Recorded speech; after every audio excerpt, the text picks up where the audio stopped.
What is going on, guys? Welcome back to another video, and welcome back to a video that's actually been requested quite a bit on the channel. Since I did my last tier list video, a lot of you have been commenting and messaging me saying that you want an Alton Towers tier list video, and here it is. I'm sorry it took so long. I've just got loads and loads of stuff planned, but yeah, obviously if you don't know how tier lists work, or if you didn't see the other video, so you have all of the different tiers on the left, and you pretty much rank all of the different rides or attractions into these tiers, and yeah, you just get kind of a look into my opinion on some of these rides. Now, I understand there's a lot less on here than there was for the Thorpe Park one. That is because I've experienced a significantly less amount of attractions at Alton Towers than I obviously have over at Thorpe Park. However, yeah, I'm going to be going into them a little bit more in depth, seeing as the numbers of attractions are down. So yeah, if you guys do go on to enjoy the video, make sure to like and subscribe. As well as that, let me know any of the video suggestions you guys have. Like I said, I do take your suggestions in very seriously. Obviously, a lot of people suggested this video, so it will get recognised. So definitely be you know, kind of feel free to do that. But yeah, with all that said, let's get right into it. Got a little bit of an announcement for you guys just before the video kicks in. On Monday the 29th of June, I'll be holding a Merlin Entertainment's quiz live on YouTube at 12 PM. Obviously, join at 12 PM. We'll be chatting for a little bit, obviously waiting for people to join. Once all that's happened, obviously we'll kick the quiz off. There's going to be 4 different rounds, each one obviously dedicated to a certain UK Merlin theme park. And yeah, it'll be cool. So if you're into that stuff, definitely come along, and I hope to see you all there. So without further ado, let's get right back to the video. So obviously, first of all, here we have Hex. Now, I explained this in my last video. I do not dislike any of these attractions here, you know, and that's the main reason why I named the bottom one okay. That doesn't say bad, that's the main reason I did that. But yeah, I also said that I would rank them with what they technically are. So obviously I'm not going to rank Hex next to Nemesis, because obviously they're really not you know, comparable, but I'm going to rank it in its own thing. So for a dark ride, is it good? For a coaster, is it good? For an upcharge attraction, is it good? And that's going to be the kind of way that I film and judge these. So first of all then, Hex is an interesting one because this is very much held high throughout the theme park community, period. And I'm one of those people that do held that high. So I'm going to go and put that in the breathtaking category. The first time I experienced this ride, I had no clue what was even in there, what to expect. So that experience for me was really magical. So you know, obviously I'm going to put that higher, but I have been on it multiple times, obviously past that point, and have thoroughly enjoyed it as a dark ride. It's my first Vekoma Madhouse I've been on, and my only Vekoma Madhouse I've been on. So yeah, amazing experience. I would 100% rank that in the breathtaking category, and I'm sure quite a few people out there will also agree with me. Now, moving on to another ride which is pretty much in a similar area to Hex, we obviously have 13. Now 13 for me is one of the most underrated rides at Towers. Obviously, it's the world's first free-fall drop roller coaster. It's not now, but when it released it was. And it's the only one I've been on. Obviously, we do have one over at Hagrid's, or not over at Hagrid's, but we have one over at Universal, which is obviously the Hagrid's ride. But this is the only one I've ever experienced. And I would say it's a very great experience. Like, it's something that you wouldn't experience anywhere else if you go into it blindly, which I didn't. But if you do go into it blindly, and I have encouraged loads of my friends that are going to Towers to do the same, there's much more of a surprise factor to it because you don't really know what's coming. And yeah, I just hold it really high. Yes, it isn't the most thrilling, yes, it isn't the most intense, but it's a good family coaster with a really cool twist and a really cool theme to it as well. Now, moving on to something that is a little bit less of a family coaster, we have the Smiler. Now, the Smiler, again, one of the biggest and most held high attractions across the UK. My feelings on it, I'm not overly keen on it, but then again, I'm not like, you, what is that? You know, type of thing. You know, obviously it's not my favourite, and you will see that obviously later on. But I'm going to go ahead and put that in the great. I think that it's a good attraction. It's grown on me over the time that I've experienced it. When I first experienced it in 2018, I was kind of a bit like, yeah, okay, it's just like a load of inversions cramped into one space. The more I've, you know, been on it, the more I can appreciate that second airtime hill, because that is one of the best airtime hills or piece of airtime I've ever been on, period. Yeah, like I said, grows on me a lot. The soundtrack's brilliant, and that's something I didn't actually mention in Hex or 13. Both of their soundtracks are absolutely amazing, and I do believe both of them are made by Armorscore. At least I know for definite Hex is. But the Smiler, obviously, that is also made by Armorscore. That's one of my favourite theme park soundtracks. and especially my favourite one at Alton Towers, or one of my favourite ones, because that will come in a little bit later. But yeah, I hold this attraction very highly. It's grown on me, and I really, really like it. Now, moving on to something that thoroughly surprised me last year when I went to Towers, and this is the Alton Towers Dungeon. Now, this is an attraction that, coming off the back of Jungle Escape, I was very, very, very sceptical about. Obviously, because I'd experienced Jungle Escape and that was an upchild attraction, that's probably one of the only upchild attractions I paid for at theme park. And I didn't exactly have the greatest experience with that. Obviously, yes, it's aimed towards a more younger demographic, but coming from someone who enjoys the smaller attractions in Old Town, I kind of was left a little bit surprised. It was a good attraction, but at the end of the day, I don't think it's worth being an upcharge. I know the fact that it was like an escape room, and I will obviously explain this in the video if you guys want to hear that, but I just wasn't overly pleased with it. So going into the Alton Towers Dungeon, I had a very huge and high skeptic kind of view for it. So when I went in there, I only paid, I think, about £4, not even that, to get in, you know, which is very cheap, and I don't fault, you know, how cheap it is.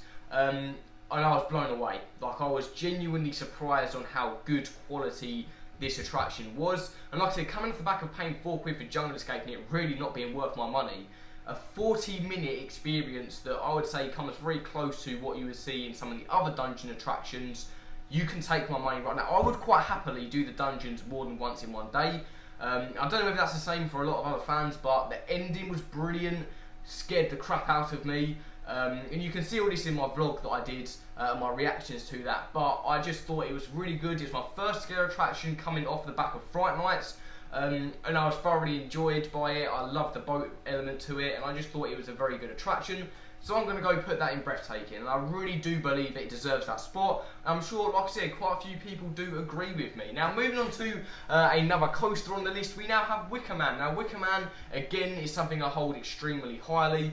And I'm going to have a little bit of an exception with the rule I made in the last video that I can only have one type of ride in God tier. That is going straight up into there. Now, there's a very personal reason why that goes all the way up there. This was the first coaster I properly followed construction for religiously. Obviously, seeing Theme Park Worldwide do his kind of frequent update videos, you know, seeing that kind of structure being built, the kind of mystery behind it, what it could be, all of that was an experience to me. Finding out what the coaster was when it was revealed, you know, reading into more about it, finding out how the special effects worked and things.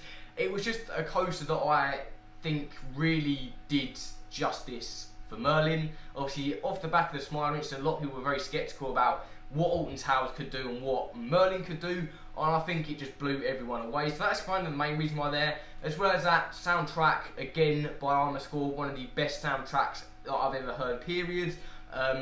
You know, theming, like, I don't even think anything else in the UK tops that. It's a very phenomenally themed ride. The overall ride experience is very surprising as well, because when I first went on Wicker Man, I wasn't expecting it to be that fast, especially through that first corner. So yeah, that is exactly where I'm putting Wicker Man. I'm sure a couple of people may agree with me with that, but like I said, it really holds a very personal level to me, attached to that attraction. Now, here we have Rita. Now, Rita's a very controversial one for me because I'm not a huge fan of Rita. Not to jump on the bandwagon or anything, I just generally don't like it as an attraction. I much prefer my Stealth or anything like that in terms of launch coasters. So I'm going to go ahead and put that, it's kind of a bit of a battle here between good and okay. I'm going to put that in okay. I'm sorry for anyone that enjoys Rita. There are many different reasons I will justify it. I think the first launch is brilliant. It's very thrilling as a thing, but after that it just kind of doesn't really do much. It's just kind of going around, especially in comparison to some of the other coasters. For what it is, it's good and it's okay. But at the end of the day, like, you can find a lot more better experiences than that in a coaster, especially at Alton Towers and across the UK as well. So that is the reason why I've put that there. I just think it's a bit boring after the launch. Like I said, I praised the launch very highly, but if that had been a multi-launch coaster they'd put in there, it would be higher ranked for me at least. So then, moving into what I expect is Spinball Whizzer. Yes, now there's been a little bit of a debate that's actually kind of surfaced recently between Spinball Whizzer and Dragon's Fury. Personally, I prefer Dragon's Fury. Spinball Whizzer is actually a very enjoyable coaster. When I first rode it, I was kind of like, again, once again, sceptical about it, whether or not it'd be any good. But I'm going to go put that into the good category there. I just feel that it's a good attraction. You know, it's nothing great, but it's good, and it certainly isn't bad or okay. And yeah, I do rank Spinball higher than Reach. Like I say, it's just my personal opinion. Like, I just find Spinball a little more thrilling the way you're turning. It kind of whips you around a bit. It's a lot more entertaining, I think, as a coaster than Rita, but obviously other people are going to have completely different lists. Moving on to our only flat rides on this list, and I didn't want to include Enterprise mainly because it just wasn't worth putting on there. However, the Blade is something I did actually kind of want to talk about. This is another good attraction, and it's really sad to see so many flat rides being kind of booted at Merlin Park now. Obviously, I'm pretty sure the Blades have returned back for this season, but seeing things like Ripsaw go, Submission, it's really sad to see those flat rides, you know, kind of dying out. So when I first rode on Blade, once again, I was really excited for it, you know, to get back on a flat ride. And I really enjoyed it. I'm going to go put the ahead and put that into the good category. Enjoyed it, obviously. There's not really much to expect. Obviously, it's just the standard boat swinger. It's nothing that's revolutionary, but for what it is, I think it's really cool. The theming of it, where it's placed in the park. You can only mildly see it in that picture there, but you can also see the trees and that. It's kind of engulfed in trees. It's not necessarily an open place, which I do actually kind of not really like about some of Thorpe Park's flat rides. But yeah, it's kind of encased in some trees. It's got a nice setting to it. And yeah, it's just an overall very good and enjoyable attraction. Now, moving on to something that I actually do really want to talk about, and I know I talked about this in my Thorpe Park one, but I said that I do enjoy Nemesis and Nemesis Inferno equally. I say that as I'm wearing a Nemesis Inferno t-shirt, but at the end of the day, they're both good coasters. You know, I hold them in the same ranking. I'm going to put that in Breathtaking. I'm pretty sure I put Inferno in Breathtaking as well. If I'm wrong, then I'm wrong, but I would definitely put that there. You know, especially how old the ride is, and I've compared this in some of my videos now as well. This is older than Colossus, and this runs significantly better and is a lot better, more of an experience than Colossus. And I hold Alton Towers highly for that. Like, at the end of the day, for such an old ride, it still really does pack a punch. Obviously, it's a revolutionary ride when it came out, and it's very much still a revolutionary ride now. Like, interacting with them rocks, you know, with the fountains, going in and around the station, having that kind of corkscrew over the station as well. It's just really, or Zero G roll, whatever it was. It's really interesting, a really enjoyable coaster. Probably one of the most powerful coasters I've been on in the UK. And yeah, I hold it extremely highly, and I respect Alton Towers for A, taking care of it, and B, creating such a revolutionary and kind of path-changing and path-setting ride, because without Nemesis, a lot of the coasters we see today probably wouldn't have been motivated to be built. So I really do hold that highly. Not enough to be in God tier for me, which may trigger a couple of people, but I will hold that in Breathtaking because I do generally enjoy it. Moving on then to Oblivion, which again, I've outwardly spoken, is my favourite ride ever, or favourite coaster ever. So that's easily going to go into God tier. This is for more of a less personal reason than Wicker Man. I just really enjoy the power behind that, the anxiety of you kind of going up that lift hill. And it's the same with Stealth. I prefer my coasters short and sweet. You kind of build up that adrenaline, especially on Stealth when you're kind of waiting to launch. You build up that adrenaline, it builds up, and that's the same with Oblivion. And I think that Oblivion has such good payoff. Obviously, you go into the smoke, you go through the tunnel, and then out, and yes, it's a short ride, but at the end of the day, if it packs that much for a punch, it doesn't really matter to me. Like, I can have a 2-second ride, and as long as it gives me a thrill and gives me adrenaline, I will be completely happy with it. So that's why I'm putting that in God tier. Like I said, I kind of broke my own rule there, saying that I can't have 2 coasters in God tier, but one was for a personal level, and one was more for the actual ride experience itself. So I'm going to rank them the same, like that. But yeah, I know I've broken the rule, but whatever. So moving on into our couple of last ones here then, these aren't necessarily attractions, but these are kind of parts, obviously other than Galactica. But the Alton Towers Water Park, now this is something that I haven't seen in a lot of tier lists, if not any tier lists at all, so that's the main reason why I put this and the roller coaster restaurant in there. These are both 2 things that I do experience every time I go to Towers, because Towers is like a holiday for me. I go for about 4 days. You know, so I do the water park for a day, I do roller coaster restaurant and that. But for the water park, I would say it's great, if not breathtaking, but I'll hold it in great because, yeah, I wouldn't say it's breathtaking. But for a water park, obviously, it's something I've always wanted to see at Thorpe, but I don't think we will ever see. It's got some really nice theming in there, obviously with it being the kind of Caribbean theme. Lovely soundtrack, the water coaster in there is absolutely amazing. Some smaller rides and smaller kind of water slides there as well, really cool, the rubber dinghy ones. Obviously the outdoor area I really enjoy. Obviously with it kind of being level based, so you have the top level you go down the slides, you have middle level go down the slides, and you can't have the bottom level. Love that. The fact that it's a hotel as well, we get to stay in there, but I really do want to. The kind of lounge area, again, 10 out of 10, really good to chill, especially if you're a parent and your children are in the water park. And I just overall rate it as a really great experience at Towers. I would highly recommend it for anyone that does visit for a holiday, or even who just wants to go to a water park. Similarly then, moving into the roller coaster restaurant, I'm going to go ahead and put that in breathtaking. There's a reason for this as well. This was an experience that I was excited for and hyped for so many years, of seeing this being built and then leading up to the actual time I will go in there. The food's great, the experience is great, the placement's great. I explained quite a bit of this in my review for the roller coaster restaurant, which I will leave either in a link to the card or down below, to definitely check that out. And I really highly rank it as my favourite